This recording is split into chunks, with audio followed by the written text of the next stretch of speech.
Hey guys, Preston here. Welcome back to another video. Today we are going to be talking about the tight ends of the Pittsburgh Steelers. So this is a new series I'm probably going to do. I might also do it for Notre Dame football because I know them fairly well also.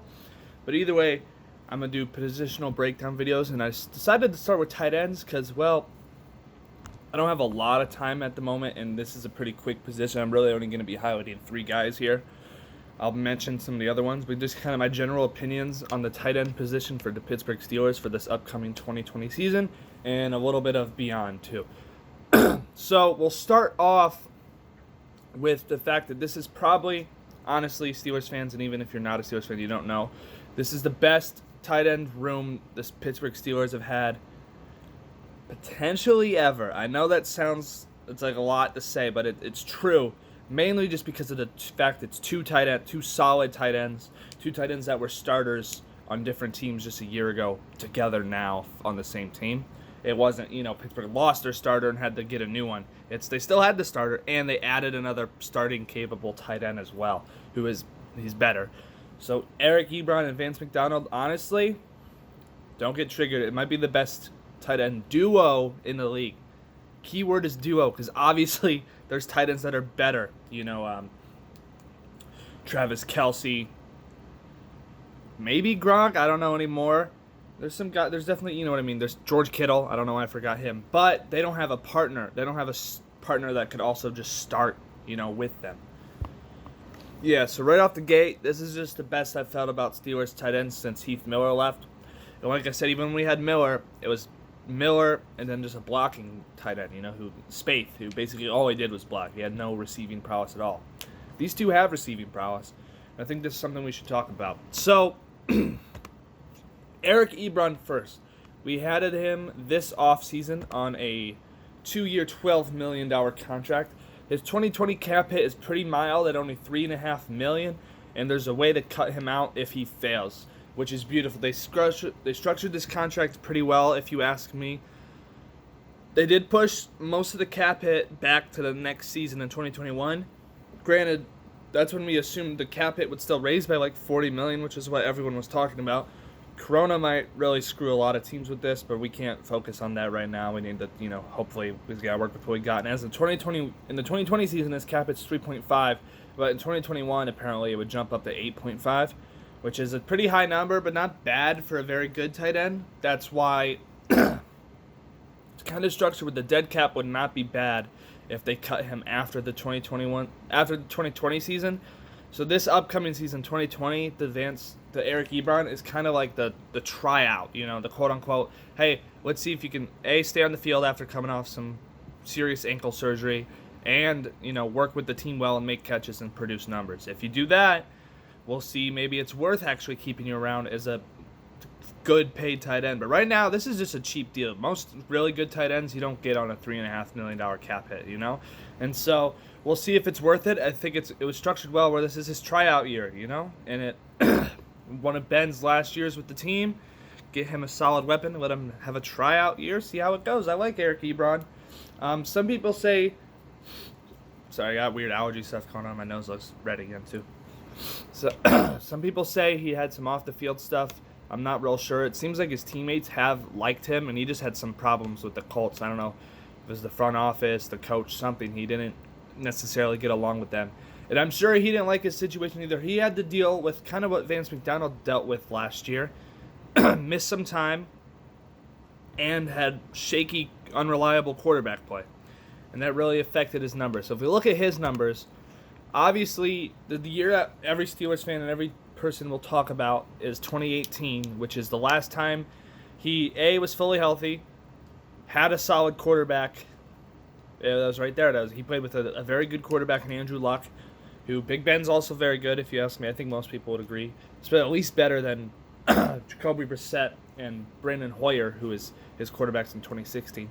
In 2018, he played in all 16 games, first of all. Which this is something he's done. He's been fairly healthy. The only concern is the surgery, because before that, 2017 and 2018, he was in all 16 games, according to Pro Football Reference at least. But 2019, he only played 11 due to the surgery he had to get. But he's been cleared now at least, so he'll be fully healthy whenever the Steelers finally get around the training camp that the NFL lets him do. So in 2018, like I was saying, he had 66 receptions for 750 yards and 13 touchdowns. That is a very solid year for a tight end. It's hard to get better than that. A 60 catch percentage, which isn't bad, especially for a tight end. And yeah, I mean, that's a very solid year. And he got to work. That was his most productive year in his career, actually. Next closest was in 2016 with 711 yards. But that's a very solid year. Those tight ends are the eye-popping thing. That red zone offense last year for the Steelers was pitiful, one of the worst in the league. Obviously, there's other factors in that, Big Ben being out. Pretty bad offensive coordinator, if you call me. The play calling was pretty atrocious. And just the fact these young quarterbacks were not, they're trying to figure it out on the fly, and that red zone offense can be difficult. So, yeah, Eric Ebron is a red zone threat off the gate. The 13 touchdowns, I'm pretty sure most of those came from that red zone. He's a giant. He's a big body. He gets the job done. Big body as in he is, 6'4", 253 pounds. That's pretty good. He's not super tall. He's not Zach Gentry tall, but he's tall. That's Chase Claypool's height, but also add like 20-plus pounds of muscle, and you get Eric Ebron. And that's just a beastly tight end right there. He's only 27 as well, which helps. He's still in his 20s. Be 28, I guess, when his contract's up with us, or 29. That's a good... he's still young. He's in his 20s. He's in debatably his prime right now.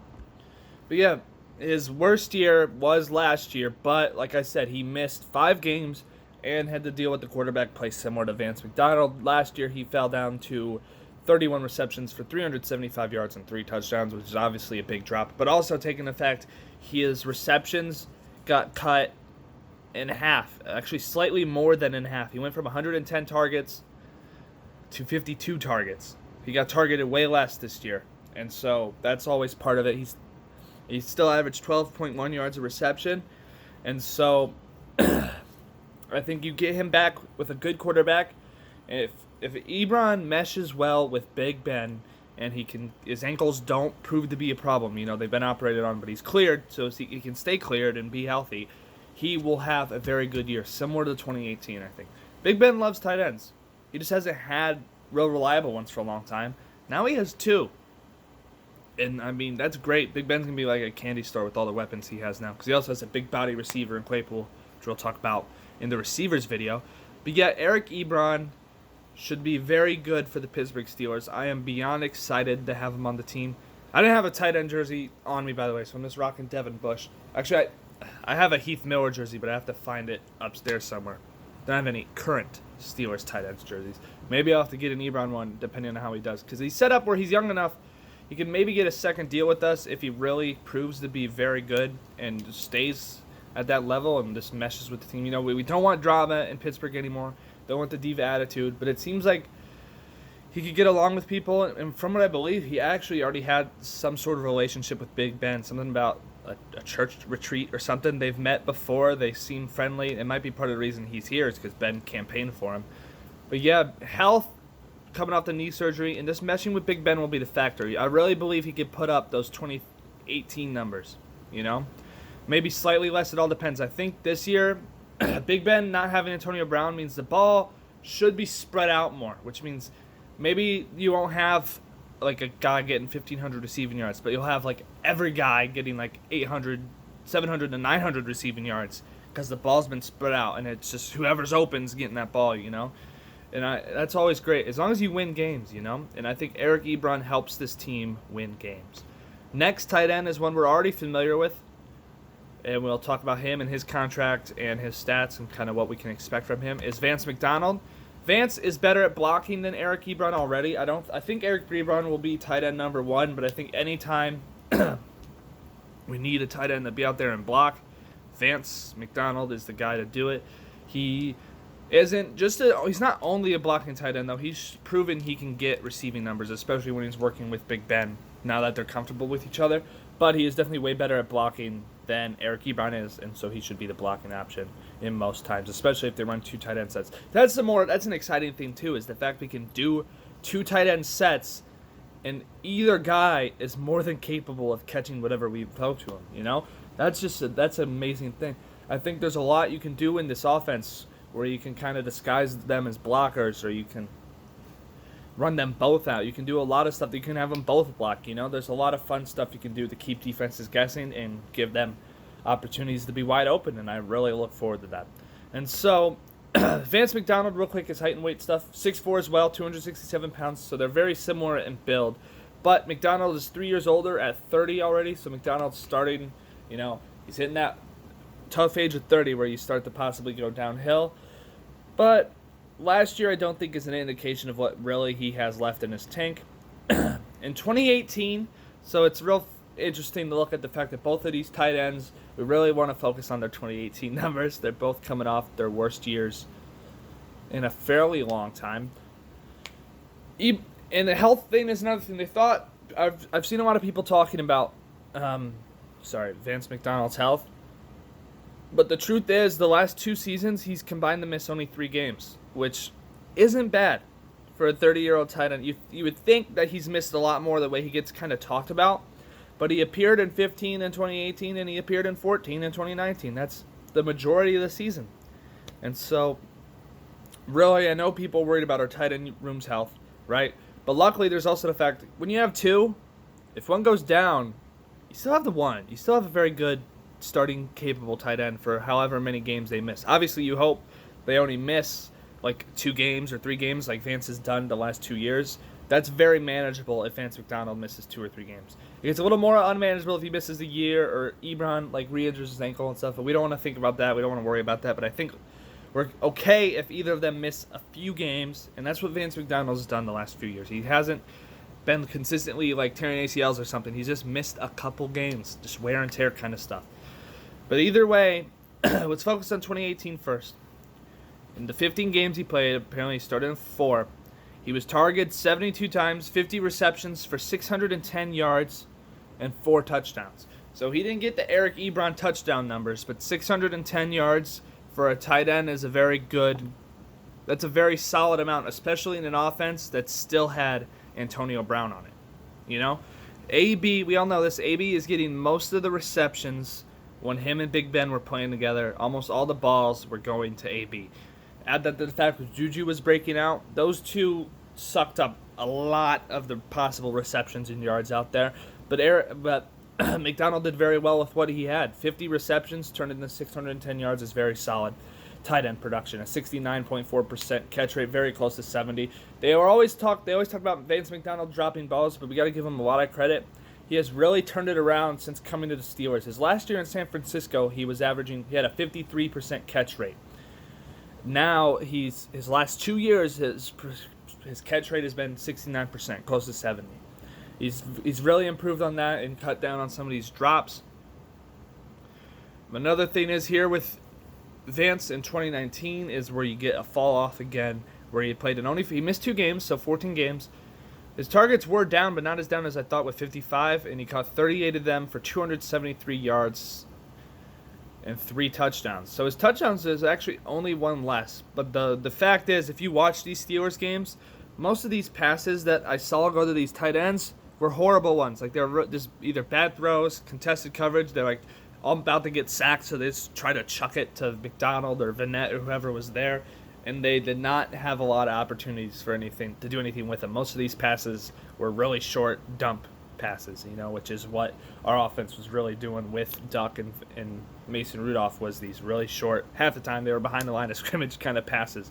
And so it makes sense to see the numbers like this. 338 receptions, only 273 yards.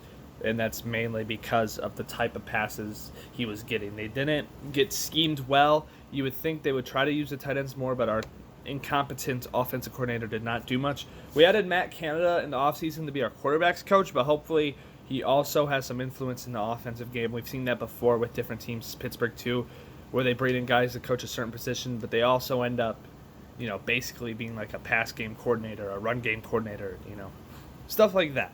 And so hopefully he can add something to this offense and get some of these guys out there, because Vance McDonald has potential. That 2018 year, he played most of the season, was with Big Ben, had a connection, and it had 610 yards, 3 touchdowns.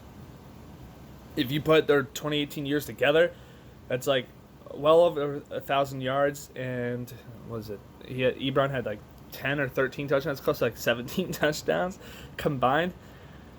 Granted, they probably won't be close to that, but I think the both of them combined could definitely be like one 1,000-yard receiving tight end and have several touchdowns. They're both good in the red zone. I think McDonald was underutilized in the red zone, but I think they both will be red zone threats now. And like I said, McDonald could also block, with that's to his level of versatility within the team, and he can still see the field plenty, especially on running situations. Contract-wise for Vance, it's interesting because I thought I've heard that so in 2020 he's on a cap hit of $3.8 million, but next year it goes all the way up to $7.9. But I believe it is what they call an option. It's you want to pick up Vance McDonald's option, and so there's a good chance we don't, honestly, mainly because of his age and how big that cap hits. So there's a chance this might be Vance McDonald's last year with the team. By the way, I'm looking at a laptop for all these numbers, so if you see me look away. But there's also a chance we rework his deal and keep him around for a year or two at a lower rate than that. So we'll have to see what we do with Vance, but we know we at least have this 2020 season with Vance McDonald and Eric Ebron both on cheap deals, and this is a win-now year for the Steelers. We knew this. I mean, Big Ben's only got a year or two left in him at most, more than likely, if we're being honest. I think he's even said that. So, but them together should be special, man. Like I said, this is the best tight end duo. I mean, it might be the best tight end duo. If you got one in mind that I'm forgetting about for some reason, let me know in the comments. Be like, hey, this team has these two. I'll be like, oh, okay, I forgot about them. You're right. Maybe they're a better duo. But to me, they're the best duo in the league. This is the Steelers' best tight end room in a very long time. I mean, Heath Miller was great. I love Heath, but now we have two solid starting capable tight ends at once, and that's just great to have. So now we'll go to I'll mention names of the other tight ends, but now we'll go to our third tight end, who will probably be listed as the third tight end. If they keep three tight ends on the active roster at all times, it will probably be Zach Gentry, their 5th-round pick from last year, or a year ago. I think it was a 2019 draft pick, actually. So he's set up to have a cap hit of $761,000 this year. His cap hit won't be over $1 million until the 2022 season, which is also the last year of his contract. Being a 5th-round pick, obviously he's not too expensive. It's interesting to see. He was definitely a very much a project player. Yeah, 5th-round pick out of Michigan in 2019. He's only 23 years old, which helps a lot. But going into his second year, he needs to show something if he wants to stick around, because his rookie year, so last year, his rookie year, he only had 1 reception for 4 yards the entire year. He needs to become something, like I'd say, really develop his blocking skills or something like that, because there's a chance. Because honestly, if I'm Pittsburgh, if I'm even keeping 3 tight ends on the roster, that third one is going to be a blocker, you know? Because why... I don't think you need another guy who can just only receive or something like that. It makes sense that you keep him on the practice squad. Gentry might end up on the practice squad as the guy that, hey, you keep working and grinding down here. If either of them go down, we'll call you up. But if not, you're just down in the practice squad still learning. We're not worried about anyone trying to take you or anything like that. And that could be a very likely case. If they carry 3, it could be Gentry. If he needs to work on his blocking, if he wants to be on the active roster, is all I have to say. And he'll have to compete against Kevin Radar and Christian Scotland-Williamson, Williamson was actually a rugby player who's been with the Steelers for a little while now, learning the craft. If either of them can prove to be better blocking tight ends than Gentry, there's a chance they receive playing time first. I wish Gentry the best. I hope he really gets to play. He has some advantages. He was definitely drafted mainly because of the fact that he's 6'8", 265 pounds. That size advantage is crazy if he can become anything of it. Really, Gentry won't be a focus of much. I don't expect him to ever be the starter for the Pittsburgh Steelers. I really don't. I know we've had some success finding tight ends late. Really, just Jesse James. But I don't think Zach Gentry will become a Jesse James. I hope he would. It'd be nice. But for now, really the depth outside the top 2 tight ends is pretty weak, obviously. It's a bunch of guys who could easily be on a practice squad. But really, most teams don't have 2 great tight ends. 2 starting quality tight ends. So our depth is technically Vance McDonald, and that's great right there. So yeah, the depth could improve. We got to hope these young kids can keep working and learning off these guys. Hopefully having 2 veteran tight ends in the room could help the growth of Zach Gentry and other young guns around. There's a chance we could look for the Pittsburgh Steelers to address tight end fairly early next season, as in like the first 3 rounds. It's supposed to be a pretty good tight end class, and you pair that with the fact that both of these tight ends in the 2021 season will be way more expensive than they are now. With Vance would be a cap hit of 7.9, and Ebron's cap hit would be 8.5.